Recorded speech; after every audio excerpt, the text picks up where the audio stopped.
इस बार जो है भिलाई की तारे जो हैं सीधे जा टकराई है अमेरिका और कनाडा से। बग भेज के बग को दूर करने के लिए वहां से यूएस डॉलर में पैसा मांगते थे कि एक गैंग ऑपरेट कर रहा है जो कॉल सेंटर के रूप में विदेशों में कॉल करके लोगों से ठगी कर रहा है। भिलाई का नाम काफ़ी रोशन कर रहे हैं और रोशन करने की वजह जो है इस बार है फ्रॉड।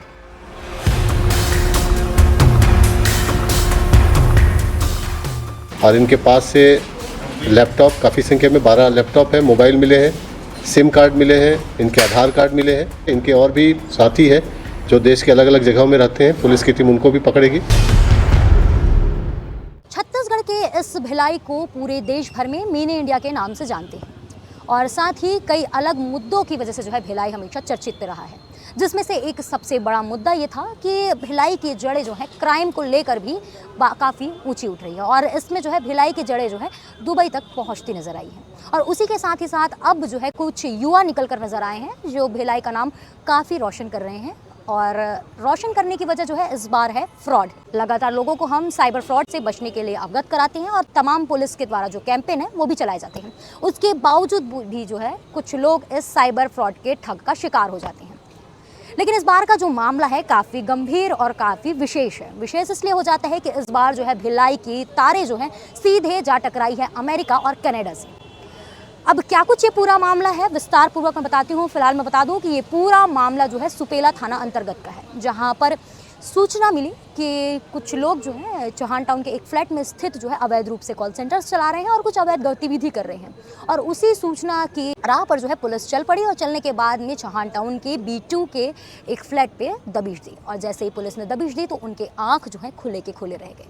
वहाँ पर 6 लड़के और 2 लड़कियाँ एक अलग गतिविधि करते नजर आ रहे हैं और जिसके बाद में करीब से और जाना गया कि वो वहाँ पर क्या कर रहे हैं तो पता चला कि ये जो लोग हैं वो यहाँ भिलाई से बैठकर अमेरिका और कनाडा के लोगों को ठग रहे हैं। अब ठगने का तरीका जो है सीजन के हिसाब से बदलता नजर आ रहा है और उसी बदलते नज़र में एक और सीजन जो है इस साइबर ठगों का सामने आया है। वो ये कि यहाँ पर बैठकर वो करीबन 1 महीने से ये कार्य कर रहे थे और कार्य करने का जो स्टाइल था वो भी काफ़ी यूनिक था। जो मोबाइल आप इस वक्त यूज़ कर रहे हैं, इस वक्त जिस मोबाइल से मेरा खबर सुन रहे हैं उसी पर जो है ये पूरी साइबर ठगी हर बार की तरह इस बार भी हुई है, जहां पर टेलीग्राम और आपके ईमेल के ज़रिए इस ठग को अंजाम दिया गया है। जहां पर इन युवा है उसके द्वारा एक बग भेजा जा रहा था अमेरिका में और अमेरिका के लोगों को उसके साथ ही जैसे ये बग उनके ईमेल और टेलीग्राम में जाता था उसके बाद में तुरंत एक और लिंक जाती थी, पॉपअप लिंक, जिसके बाद में खुलता था एक नया टैब और उसमें जाता था सॉल्यूशन। मतलब जैसे बग भेजा जाए अगर वो बग को आप क्लिक कर दे तो फ़ोन के कुछ सर्वर या कुछ तमाम चीज़ें जो है वर्क करना बंद कर देती है।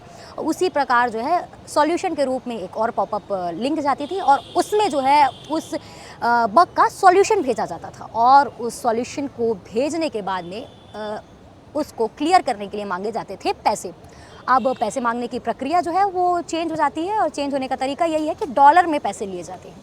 अब डॉलर के पैसे और इंडिया का रुपया, अंदाज़ा लगा सकते हैं कि क्या कुछ इनका जो दिमाग था वो कार्य कर रहा था। अब इस पूरे मामले में ये जो बातें थी वो समझ आ गई थी पहले रूप में, पर अब केवल क्या ये इतना बड़ा मामला है इस छोटे से 8 लोगों की टीम में पूरा हो जाता? बिल्कुल भी नहीं। इसी के साथ ही साथ खबर मिली कि इनका एक साथी होटल में बैठकर मैनेजिंग कर रहा है, जिसे जो है गिरफ्तार किया गया कल ही। और गिरफ्तार करने के बाद में इन पूरे 9 लोगों को प्रेस कॉन्फ्रेंस में पेश किया गया और पेश करने के बाद में बताया गया कि किस प्रकार से इन्होंने भिलाई में रहते रहते जो है अमेरिका और कनाडा को ठग लिया। अक्सर लोग भारत के लोगों को ठगते नज़र आ रहे थे या अपने घर के कुछ आसपास के लोगों को ठगते नज़र आ रहे थे, पर ये जो मामला है वो अब अंतर्राष्ट्रीय हो गया है। छत्तीसगढ़ भिलाई का नाम अमेरिका में कुछ दिनों में या फिर अभी बोल सकते हैं रोशन हो गया है। अब इस कार्रवाई में जब पुलिस ने दबिश दी तो दबिश देने के बाद में जैसे बताया मैंने कि मंजर जो था इस प्रकार था कि वहाँ सब लोग जो है ठगने की पूरी जो प्रक्रिया है उसमें वो शामिल थे।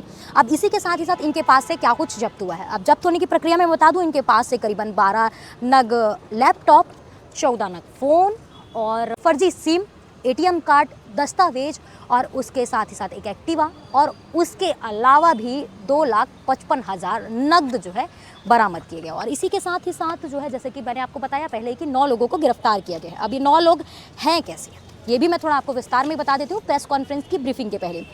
ये लोग जो है दिल्ली के आसपास के निवासी हैं और इनकी जो शुरुआत है इस साइबर फ्रॉड की वो हुई थी फरीदाबाद से ये करीबन 6 से 7 महीने से इस पूरे मामले में संलिप्त थे और संलिप्तता के बाद में करीबन 1 महीने पहले वहाँ पर रेड की कार्रवाई हुई होगी। वहाँ पर भी शायद ये पकड़ाने वाले थे।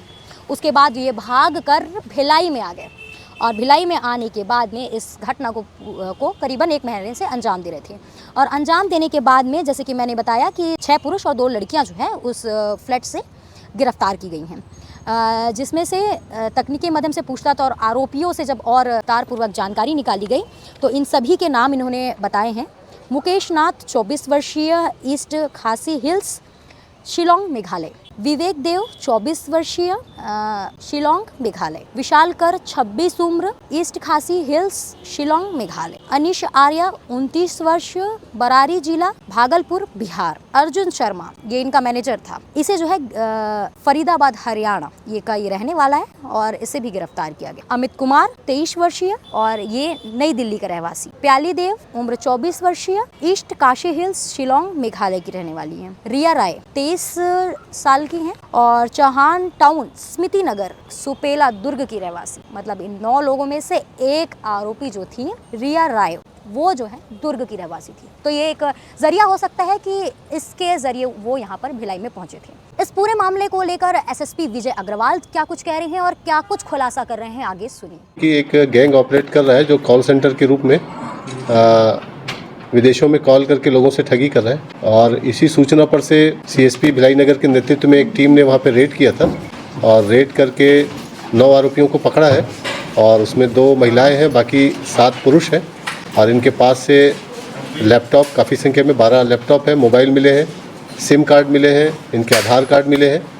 और ये जो कॉल सेंटर के रूप में काम कर रहे थे ये मुख्यतः कनाडा और यूएस, वहाँ उनके मोबाइलों में और लैपटॉप में बग भेज के बग को दूर करने के लिए वहाँ से यूएस डॉलर में पैसा मांगते थे और जो पैसा प्राप्त होता था उसको ये फरीदाबाद में इनकैश करा के हवाला के ज़रिए प्राप्त करते थे और ये कमीशन बेसिस पे चलता था। इनके और भी साथी है जो देश के अलग अलग जगहों में रहते हैं, पुलिस की टीम उनको भी पकड़ेगी। ये जो भी पेमेंट होता था उसको डॉलर में रिसीव करते थे और उसको यूएस डॉलर में रिसीव करने के बाद उसको रुपए में कन्वर्ट करके हवाला के ज़रिए ट्रांजैक्शन करते थे। पिछले 1 महीने से ये आए थे और एक रूम को किराए में लेके ये ऑपरेट कर रहे थे। फरीदाबाद क्षेत्र में पुलिस के बीच में दबिश हुई थी, उसके बाद ये भाग के यहाँ पे ऑपरेट करना शुरू किए थे और पुलिस को सूचना मिलने पे कार्रवाई की गई है। इसमें जो सिम मिले हैं वो दूसरे के नाम से चल रहे थे। अमेरिका में जो भी ये कार्रवाई करते थे ई सिम के ज़रिए करते थे और उनके पैसे का आदान प्रदान टेलीग्राम के ज़रिए होता था। और इसमें लैपटॉप में काफ़ी सारी जानकारियाँ हैं जिसको टेक्निकल टीम है वो एक्सेस करके उनको प्राप्त करेगी। और अभी इनके पास से लगभग 2.5 लाख रुपए कैश मिला है और लैपटॉप और बाकी इलेक्ट्रॉनिक डिवाइसेस मिले हैं। और इसमें बीएनएस की धाराओं में धोखाधड़ी, प्रतिरूपण और कूट रचना की धाराएं लगाई गई है। उसके अलावा टेलीकम्युनिकेशन एक्ट की धारा 42(6) भी लगाई गई है, 42(3)(6) भी लगाई गई है और इसमें आगे विवेचना की जाएगी। एक चौहान प्लाजा में एक बिल्डिंग है, वहाँ पे मकान है, उसमें किराए में रहते थे। इनके पास पूरा सेटअप था जिसमें ये सामान के साथ साथ कुक भी थे और रसोई का भी पूरा सामान था। ये एक बहुत ही संगठित गिरोह था जो पहले टारगेट करता था पीसी और मोबाइल को और उनमें बग भेजता था। बग की वजह से उनके मोबाइल और जो पीसी है ऑपरेट करना बंद कर देते थे। उसके बाद उनके मोबाइल और पीसी में कुछ पॉपअप होता था जिसमें उस बग का सॉल्यूशन आता था। वो उसको जब टच करते थे तो इनके सर्वर तक उनका एक्सेस होता था और उसके बाद ये सॉल्यूशन प्रोवाइड करने के नाम से डॉलर में पैसा वसूलते थे। ये आइडिया इन्होंने, इनके जो मेंटर हैं वो फरीदाबाद के हैं, उसके बारे में भी जानकारी प्राप्त हुई है और पुलिस उस पर भी काम करेगी। इंडिया में साइबर जागरूकता और इन सब की वजह से इन चीज़ों में काफ़ी कमी आई है और वहाँ पैसे बड़े आसानी से दे देते, तो लिहाजा उन्होंने विदेश का चयन किया। बाकी लोग थे वो 25 से 30 हज़ार के पेमेंट पे थे, लेकिन जो मुख्य आरोपी अर्जुन शर्मा ये परसेंटेज पे काम करता था और इसके ऊपर भी एक व्यक्ति है जिसको ये बाकी परसेंटेज को ट्रांसफर करते थे। सर, ये यूएस और कनाडा में किन स्टेट के लोगों को टारगेट कर रहे थे? अब ये विवेचना का विषय है, उसमें जो आईपी एड्रेस है और बाकी चीज़ें उससे क्लियर होंगी। तो आपने सुना कि किस प्रकार से जो ये युवा थे, केवल यही नहीं थे जो यहाँ पर बैठ के विदेश में ठगी का कार्य कर रहे थे, बल्कि और भी लोग जो है इस पूरे मामले में शामिल हैं और लगातार कुछ और बड़ी अपडेट्स जो है इस मामले को लेकर आ सकते हैं। और उसी के साथ ही साथ जैसे कि मैंने बताया और आपने सुन भी लिया होगा कि इन लोगों को करीबन कुछ महीनों से, मतलब 6 से 7 महीनों से इस पूरे कार्य में संलिप्त थे और करीबन 25 से 30 हज़ार के पेमेंट बेस पर ये इस जगह पर कार्य कर रहे थे। इसका भांडाफोड़ हो गया है और बड़ी खबर थी और बड़ी वारदात जो है भिलाई के अंदर हो रही थी और इसको लेकर जो है बड़े अपडेट्स भी आ सकते हैं, जिसकी खबरें जो है हम आप तक पहुँचाते रहेंगे। फिलहाल बने रहिए केपी न्यूज़ के साथ में। धन्यवाद।